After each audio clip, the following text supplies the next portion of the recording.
하겠습니다. 제가 어제 밤늦게 환경 스페셜을 봤어요. 환경 다큐인데 환경 스페셜 KBS에서 하는 건데 불편한 질문 그런 스페셜 다큐를 제가 봤습니다. 거기 보니까 이제 우리나라에서 이제 3D 같은 경우를 이렇게 수출을 하는 것 같아요. 다른 나라를 이렇게 파는 것 같은데 수출하면 그 나라에서 쓰레기를 갖다가 가서 거기 있는 사람들이 쓰레기를 헤집어서 쓸만한 플라스틱이 있는가 또 물건이 있는가 찾고 사는 그러한 일이 있더라고요. 세계에서 뭐 이렇게 팔아 넘기는 것이 다른 나라로 보내는 거예요. 이렇게 해치우려고 하는 그런 모습이죠. 인도네시아에서 이제 그 쓰레기를 갖다 놓고 이렇게 산적에 적재되어 있는 매립장에 뭐 이런 소들 있잖아요. 소. 인도에서 소가 많잖아요. 소가 먹을 것이 없으니까 막 쓰레기 매립장에 갖고 먹는 거예요. 먹었는데 나중에 소가 뭐 시름시름 하니까 이제 여기는 소를 이렇게 숭배하는 곳이잖아요. 길거리에 너무 소가 많아요.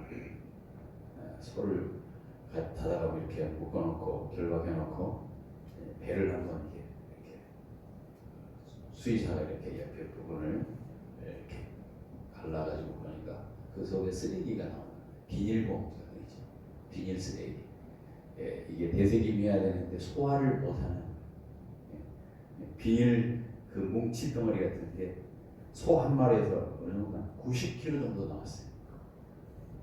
이 소가 뱃속에 빵빵해 있는데 꺼내봤더니 그 속에가 막 비닐 뭉치 같은 거 씹어서 소화가 안 되고 그냥 쌓여 있는 그러니까 소가 뭐 힘도 못 쓰고 이제 거의 죽을 지경에 있는 거죠. 그걸 보고 내가 충격을 받아요. 또 스리랑카에 이제 코끼리가 시문시문해요. 이 코끼리를 이렇게 보니까 지원을 보는 거예요. 플라스틱 비닐봉지가 막 어떻게 할 수가 없는 거예요.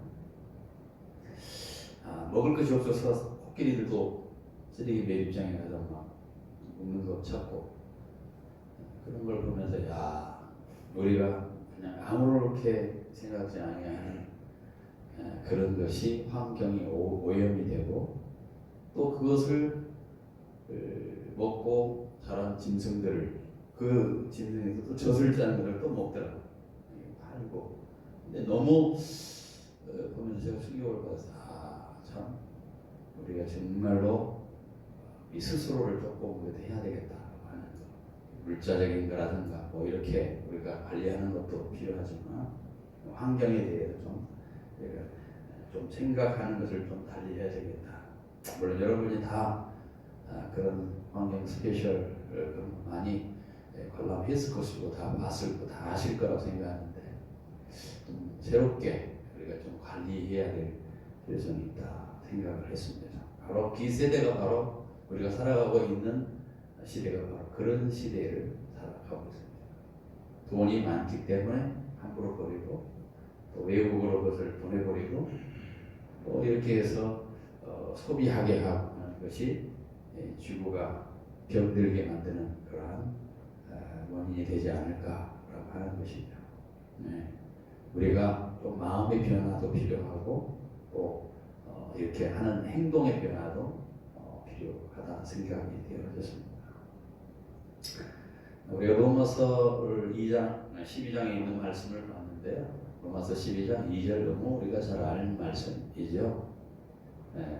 로마서는 16장 전체로 구성이 되어 있습니다. 1장부터 11장 말씀까지는 신앙의 핵심이 되어는 구원의 진리가 무엇인가에 대해서 잘 묘사를 해놓고 있습니다. 구원이 무엇인가? 교리적인 면으로 아주 잘 서술해 놓고 있는 것을 보게 됩니다. 그리고 반면에 12장부터 마지막 16장까지는 그러한 구원의 교리를 믿는 사람들이 어떻게 살아가야 하는 것인가 믿는 사람들이 살아가는 삶의 문제를 다루고 있는 것이 12장부터 16장까지의 말씀입니다. 우리가 읽은 12장 2절 말씀은 바로 후반부에 속하는 그리스도인이 어떻게 살아가야 되는가, 예수를 믿는 사람이 어떻게 살아가야 되는가라고 하는 그 부분입니다. 여러분, 우리 그리스도인이 이 세상을 살지만 우리는 이 세상에 속한 사람들이 아니라는 것을 여러분 다 아실 것입니다. 이 세상 속에 살아가지만 이 세상 사람들의 가치관, 이 세상 사람들의 그러한 사고, 이 세상의 풍조를 따라가는 사람이 아니다라고 우리는 다 알고 있습니다. 그래서 이 세상의 사람들과 다른 원칙으로, 다른 사고로 살아가는 사람들이 우리라는 거예요. 우리가 예수를 믿고 나면, 예수를 주로 영접하면 우리는 그 속에서 점점점 반드시 따라와야 될 것이 뭐냐면 바로 변화가 있어야 됩니다. 작년에 예수 믿는 사람, 또 올해 예수 믿는 사람, 한 해가 지났으면 변화돼야 되겠죠. 여러분 중에는 뭐 10년, 20년, 30년, 수년 동안 예수를 믿고 신앙생활을 하지만 변화되고 있느냐, 그렇지 않느냐를 한번 돌아볼 필요가 있습니다.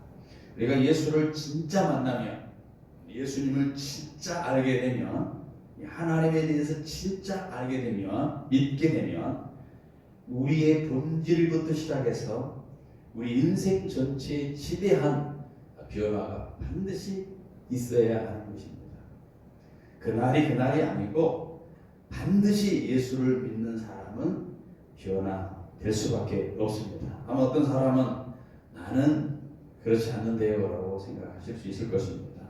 그러나 이런 사람은 변화받지 못한 사람, 이런 사람은 어떻게 보면 그 속에 쓰레기를 잔뜩 품고 있는 사람과 다름이 없습니다. 앞서 제가 쓰레기를 그 속에 가득 채웠을 때에 얼마나 고통스럽겠어요. 자기도 모르는 쓰레기가 쌓여 있는 거죠.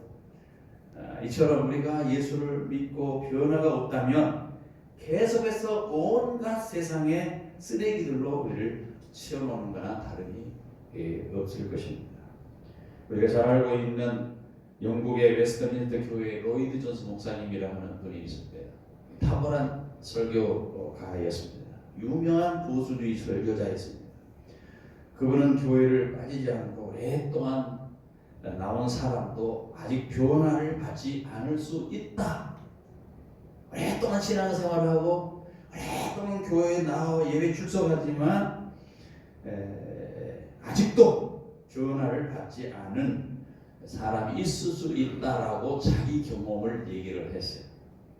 그분이 목사가 되기 전에 의사였습니다. 어렸을 때부터 교회에 출석을 했습니다. 교회에서 직분도 받고 열심히 봉사도 했던 사람입니다. 매 주일 아침에 교회에 나와서 예배하면서 설교를 듣고 교회에 나가면 다음 주일 아침까지 교회에 올 때까지 거의 신앙생활을 한다고 하지만 거의 주님은 잊어버리고 신앙의 일이라고 하는 사실을 잊어버리고 삽니다.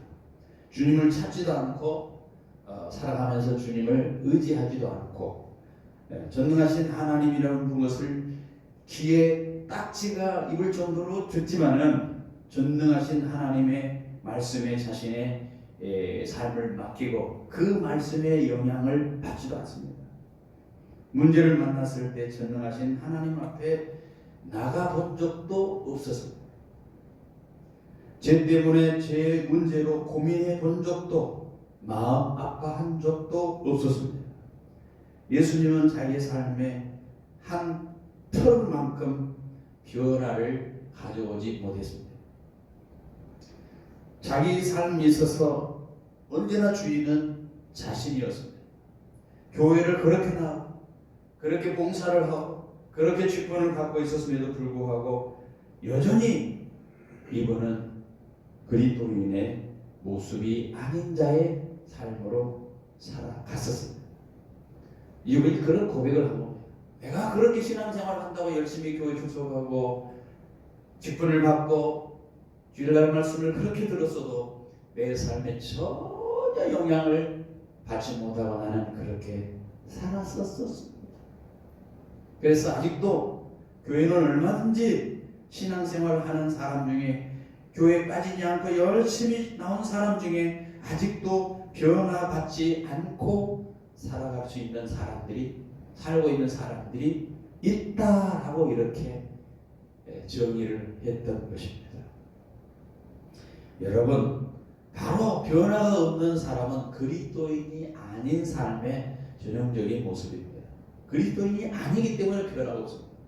만약에 그리스도가 그 안에 주인으로 있다면 어떻게 변하지 아니할 수 있습니까? 여러분 스스로 한번 돌이켜보십시오.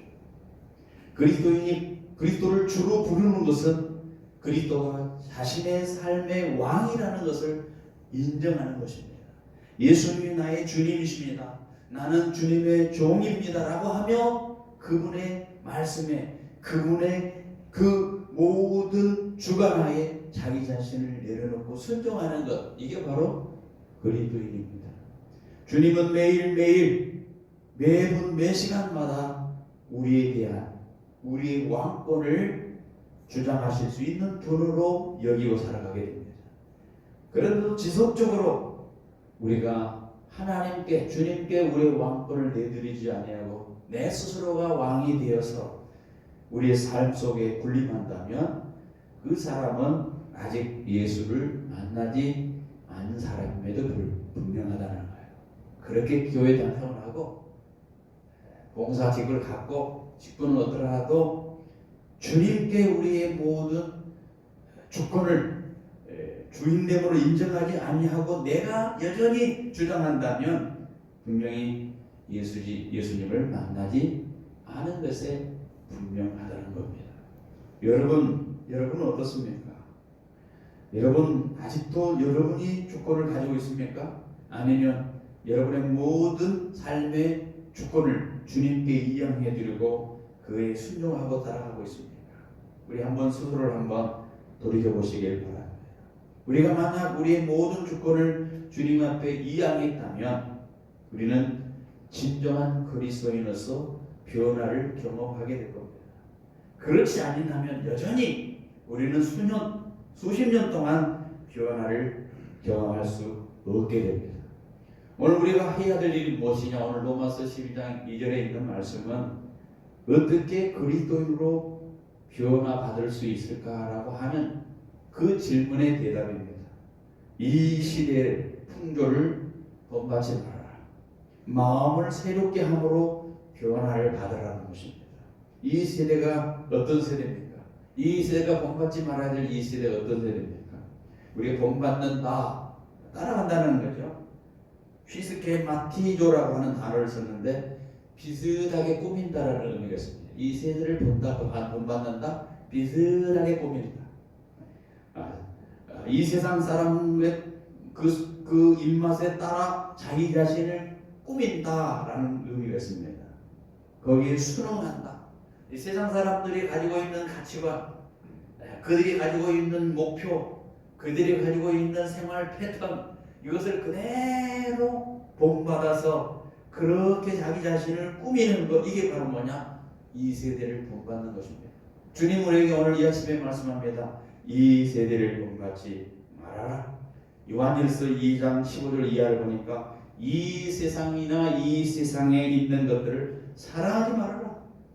누구든지 세상을 사랑하면 아버지의 사랑이 그 안에 있지 아니하니 이는 세상에 있는 모든 것이 육신의 정욕과 안목의 정욕과 이생의 자랑이 다 아버지께로부터 온 것이 아니요 세상으로부터 온 것이다. 이렇게 말합니다. 그렇습니다.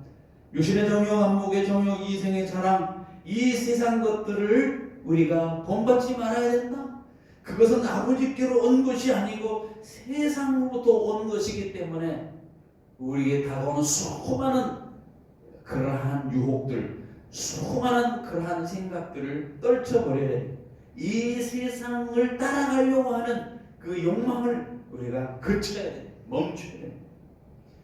우리가 이 세대 속에서 우리가 본받아야 돼서 안 될 이 세상의 풍조가 어떤 것인가 성경은 여러 가지로 설명을 하고 있습니다. 크게는 우리가 생각해 보면 첫째로 오늘 이 우리가 본받지 말아야 될 이 세상은 절대적인 가치가 없는 세상이라는 거예요. 절대적인 진리 가치가 없는 기준이 없는 그런 세상이기 때문에 우리는 본받지 말아야 합니다. 빌보서 4장 15절 이하에 보니까 이 세대는 어그러지고 거스리는 세대라고 표현하고 있습니다. 다시 말하면 윤리와 도덕이 땅에 떨어진 세대. 생명이 어떻게 되었는지, 무엇이 도덕인지, 무엇이 윤리인지, 무엇이 선이고 무엇이 착한 것이고 무엇이 악한 것이지, 그것인지 무엇을 우리가 추구해야 될지 기준이 없는 거예요. 세상 사람들은 자기 나름대로의 기준을 가지고 하나님의 기준이 아닌 자기 나름대로의 기준을 가지고 그것을 추구하며 그것이 옳다고 여기며 따라가고 있습니다. 이게 바로 뭐냐? 이 세상의 모습입니다. 이 세상의 풍습입니다. 그래서 세상 사람들은 자기 자신의 욕심에 사로잡혀서 돈을 하나님보다 더 사랑하고 육신의 정욕, 안목의 정욕, 이생의 자랑을 쫓아간다는 겁니다. 이 세상에는 하나님에 대한 절대적인 진리를 따르지 않습니다. 상대적인 거예요. 상대적인 거예요. 서로 누구를 보면서 비교를 합니다. 저 사람보다 조금 나면 내가 옳다고 여기고 살아갑니다.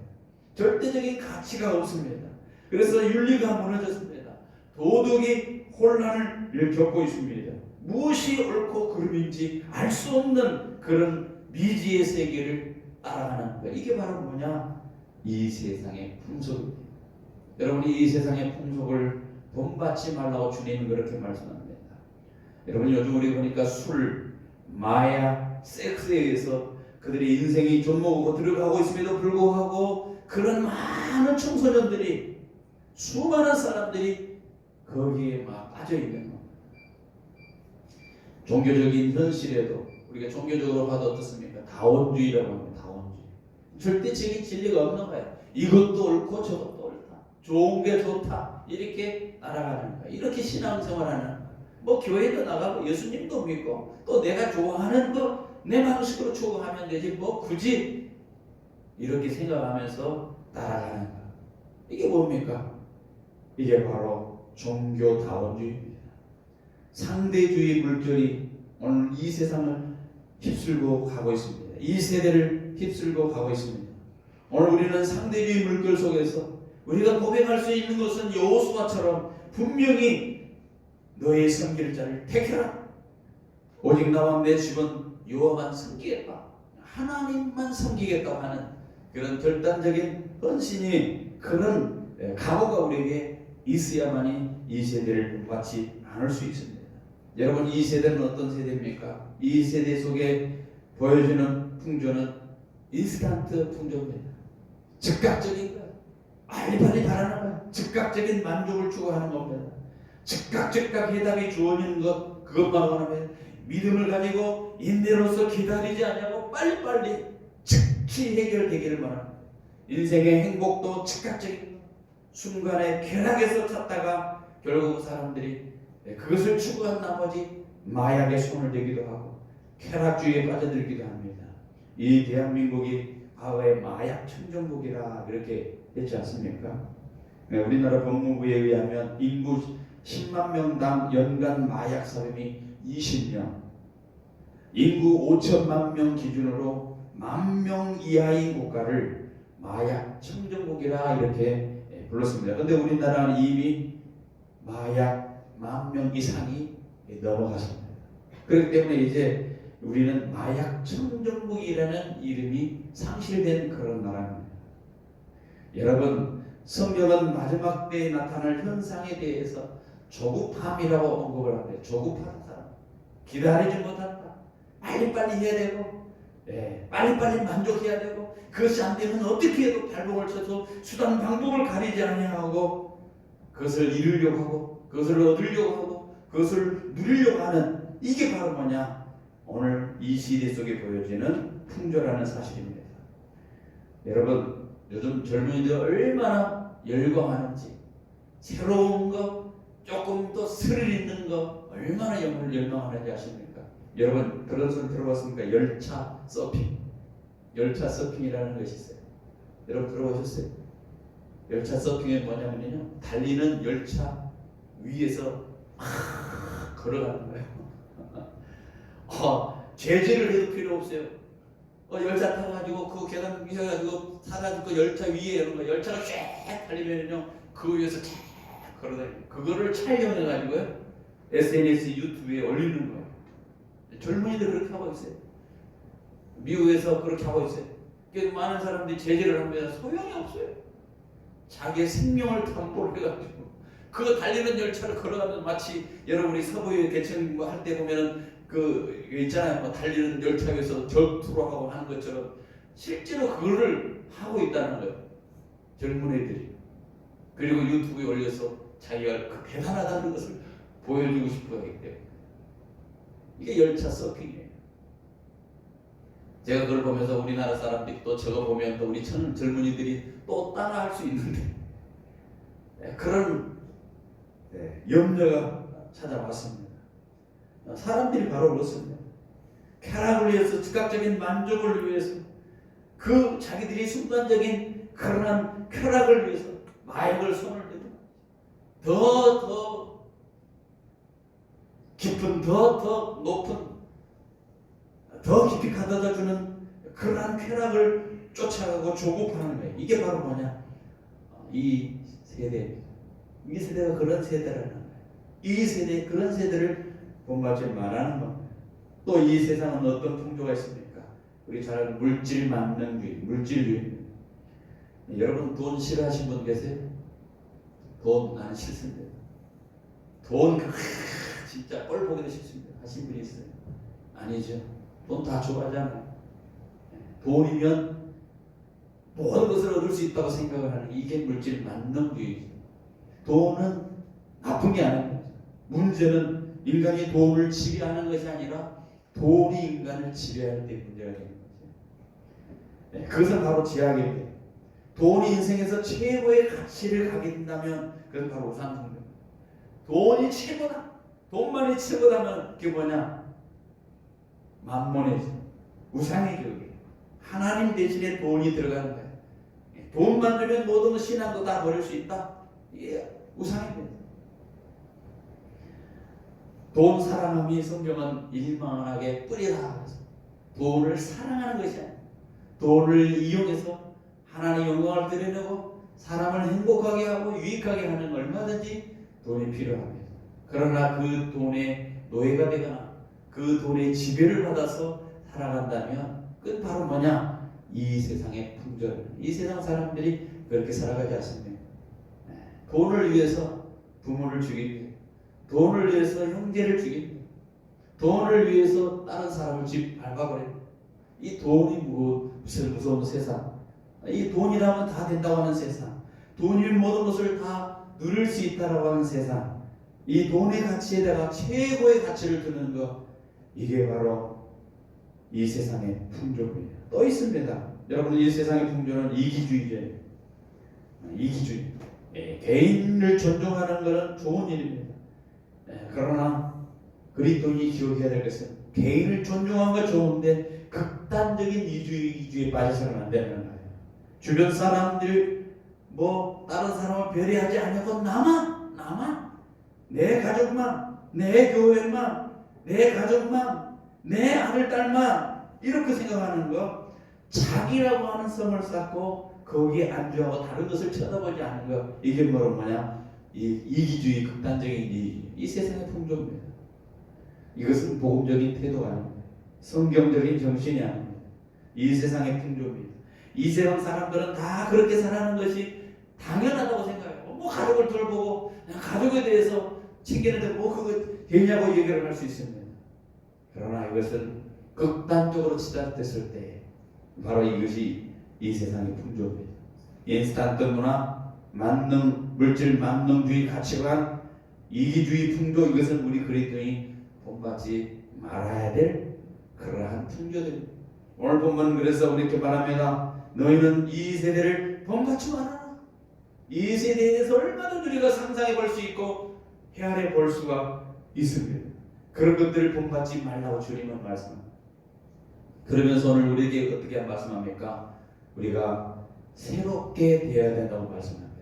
오직 마음을 새롭게 함으로 새롭게 하라는 거예요. 여러분, 변화를 받으라는 겁니다. 이미 말씀드린 대로 변화의 본질은 근본이 달라지는 거예요. 근본이 달라져야 돼요. 성경은 이것을 뭐라고 얘기하냐? 거듭남이라고 해요. 근본적으로 바뀌는 거예요.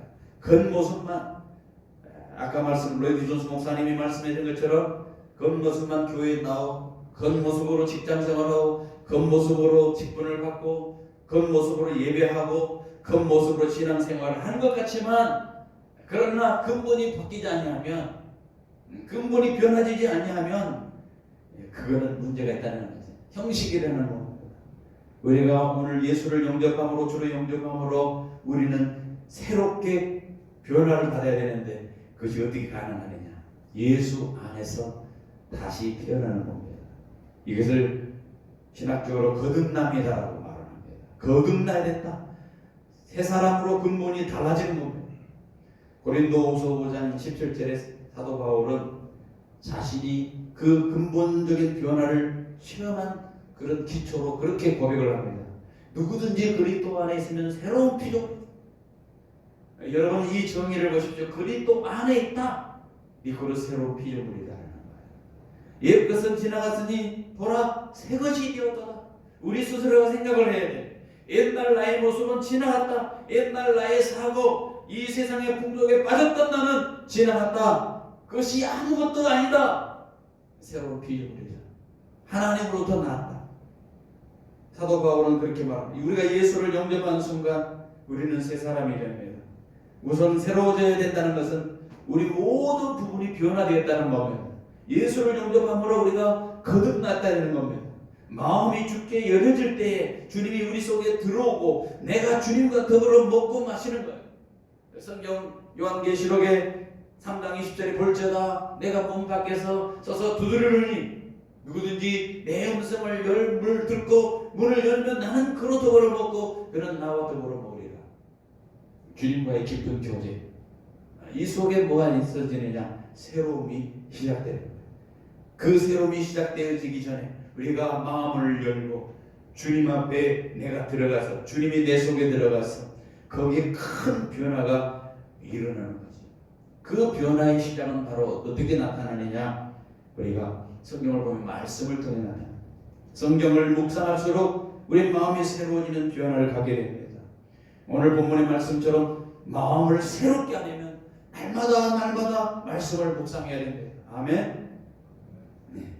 내면 세계를 정화하기 위해서는 우리의 내면 세계를 깨끗하게 만들고 계속해서 죄의 본질로 따라가지 않게 하기 위해서는 우리가 말씀을 계속 내 속에 채워 넣어야 돼.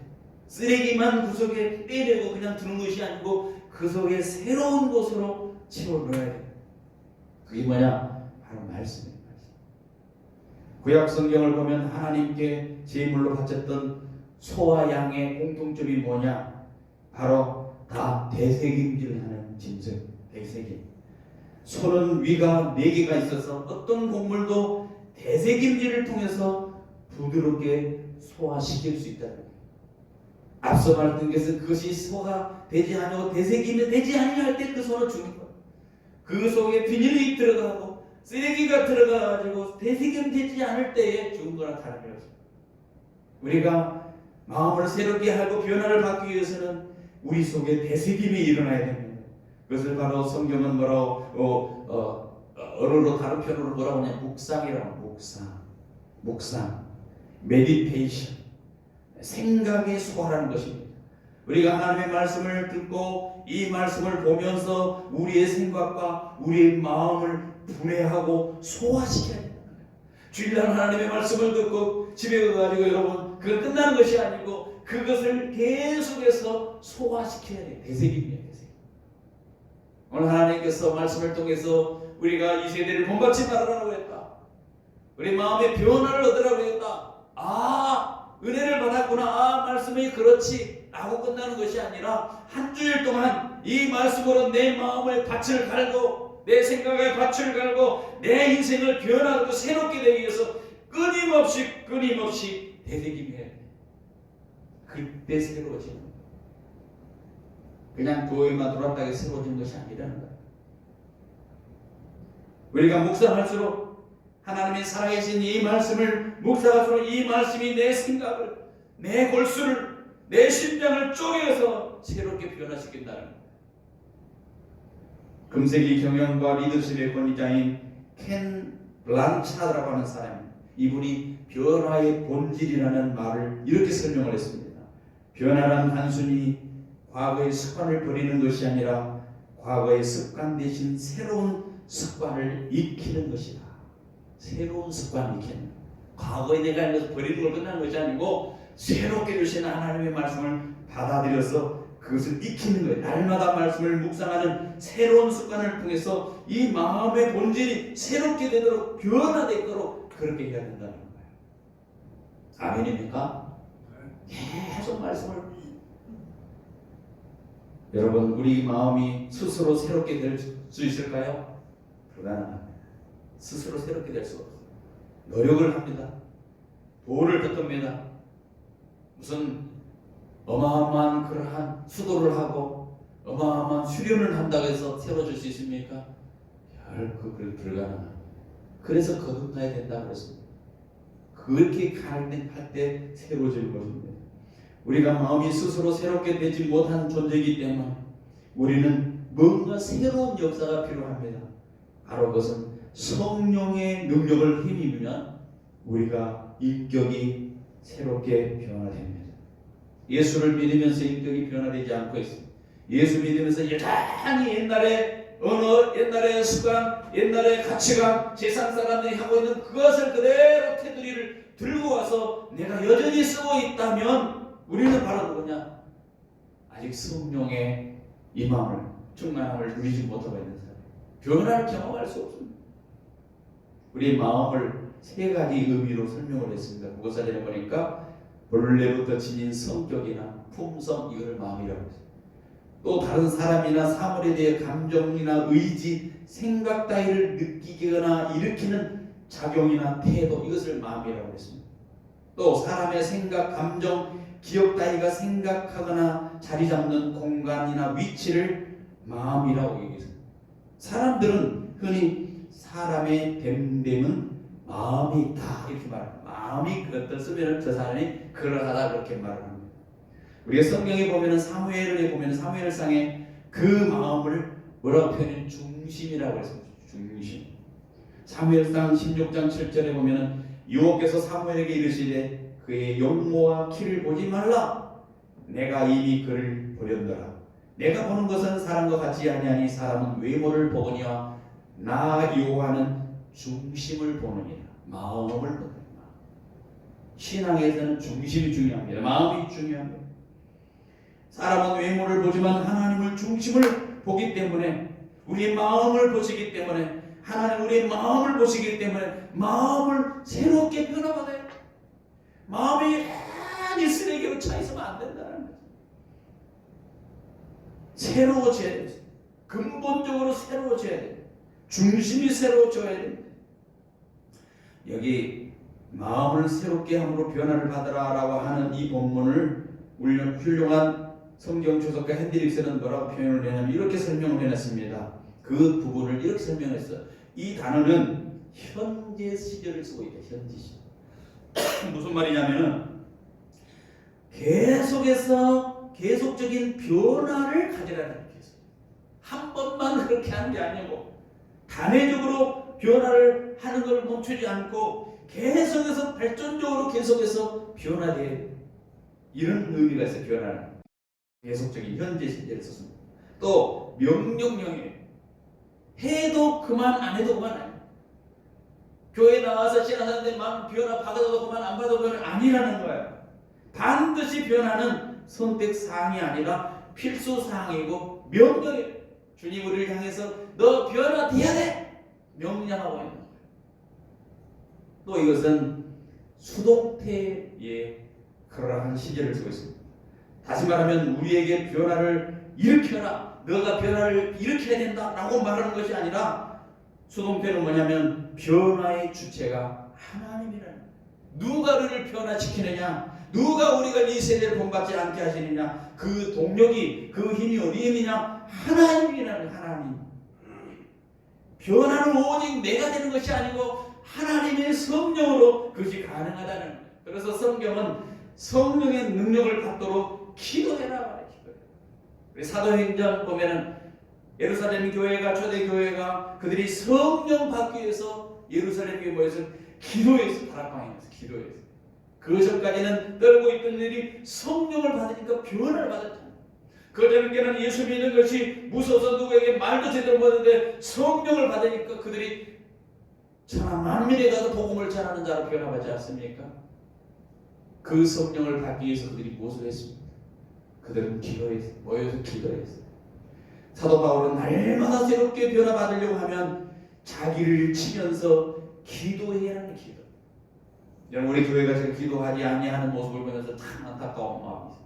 더 많이 기도하시기를 바랍니다. 성령의 능력을 힘입는 방법은 간단합니다. 내가 하나님 새롭게 되어서 하나님의 사람으로, 새로운 사람으로 그런 삶을 살기를 원합니다. 답은 하나예요. 기도해라. 기도. 우리가 자신의 한계를 인정하고 엎드려 기도할수록 우리의 속사람의 본질이 새롭게 변화될 줄 믿습니다. 기도하면서 내가 그렇게 살구나. 이것이 하나님이 드시는데 내가 실수했구나. 이렇게 하는 것이 주님을 따르는 일인데 나는 연약하구나. 주님 도와주옵소서. 성령 안에서 기도하는 게 기도. 자기를 굴복시키기 위해 엎드려 기도할 때에 거기에 성령의 역사가 나타난다. 제가 수요일도 말씀을 드렸습니다. 현재 미국 켄터키주에 위치한 에즈베리에서 부흥운동이 일어나고 있습니다. 마치 우리나라의 1907년과 같은 그런 초대교회처럼 부흥의 역사가 일어나고 있습니다. 그때가 언제냐? 지난달 2월 6일에서 2월 6일이 무슨 날입니까? 티리케어 시리아 지역에 대지진이 났던 그 날입니다. 2월 6일 에즈베리의 그 대학교에서 채플 시간에 시작된 부흥운동이 지금까지 계속되고 있습니다. 라이브로 계속되고 있어 운동되고 있습니다. 그들이 부흥을 경험하기 전에 한 사람이 설교를 했습니다. 설교죠. 채플 시간. 하나님의 사랑을 알기 전에는 여러분 여기를 떠나지 마십시오. 하나님의 사랑을 알아서 그 사랑을 실천하기 위해서, 깨닫기 위해서 여러분이 한번 힘써 보십시오. 예배 시간에 설교를 끝나고 사람들이 다 갔어요. 그런데 한 20여 명이 남아서 그 하나님의 사랑을 알게 해달라고 하나님의 임재를 구하고 기도를 했습니다. 거기에 그들이 가졌던 자세는 극단의 겸손. 우리는 아무것도 할 수 없는 연약한 자들입니다라고 극단의 겸손을 가지고 주님의 임재를 위해서 기도했습니다. 거기에 성령이 임하는 것을 깨닫게 됩니다. 한 사람이 나와서 회개를 합니다. 자기의 잘못을 회개한다고 시작했어요. 그리고 그 회개하는 것을 통해서 기도를 하고 위로해주고 또 찬양을 하고 지금까지 지속되고 있습니다. 그들이 왜 그토록 하나님의 임재를 갈망했을까요? 그런 부흥을 경험했을까요? 간단합니다. 변화를 위해서. 지금으로는 안 된다는 거예요. 지금 세대 전 MZ세대라고 얘기를 하면 그 젊은이들이 이 세상에는 소망이 없다는 거 아는 거예요. 하나님을 만나면 새롭게 되고 하나님만 만나면 변화되고 하나님만 만나면 모든 것이 해결되어진다라고 하는 하나님을 임재를 간절히 소원하며 그 부흥을 위해서 기도했을 때 하나님의 역사를 부흥을 경험하게 됩니다. 사랑하는 성도 여러분, 우리는 무엇을 원하십니까? 우리도 변화받기를 원하지 않겠습니까? 그렇다면 우리가 하나님의 그 뜻을 따라서 이 세대를 본받지 않고 변화된 삶을 살기를 원한다면 여러분의 삶 가운데 이러한 기도가 있지 않겠느냐? 성령의 임재를 구하고 하나님이 변화시켜 주기를 구하고 날마다 새롭게 되기를 원하는 간절한 그러한 마음으로 기도하는 것이 우리 속에 있어야 되지 않겠느냐 하는 겁니다. 제임스 D. 멜로라고 하는 사람은 이렇게 기도했다고 합니다. 20대에는 주여 이 세상을 뒤집어 놓고 변화시킬 수 있는 힘을 주십시오. 30대에는 주여 내가 만나는 사람들을 변화시킬 수 있는 힘을 주옵소서. 40대에는 주여 내 가족을 변화시킬 수 있는 힘을 주옵소서. 50대에는 주여 내 자신을 변화시킬 수 있는 힘을 주옵소서. 우리는 만물이 소생되어질 생명이 소생되어질 이 봄을 맞이해서 정말로 새롭고 근본적인 변화의 단계로 나아가야 되지 않겠습니까? 그렇다면 그 변화는 나부터 시작되어야 된다.